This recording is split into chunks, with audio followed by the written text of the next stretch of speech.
خطبہ نمبر 218 آپ علیہ السلام کا ارشاد کرامی۔ بصرے کی طرف آپ علیہ السلام سے جنگ کرنے کے لیے جانے والوں کے بارے میں۔ بسم اللہ الرحمن الرحیم۔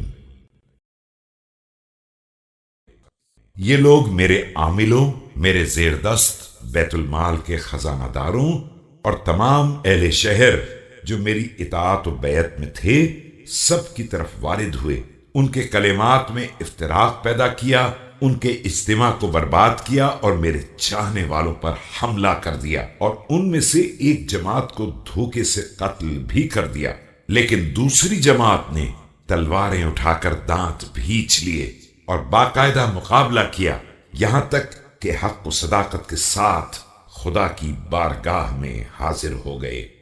They marched on my officers and the custodians of the public treasury, which is still under my control, and on the people of the metropolis, all of whom were obedient to me and were in allegiance to me.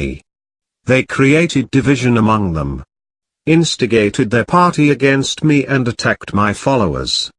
They killed a group of them by treachery, while another group took up swords against them and fought with the swords till they met Allah's adherents to truth.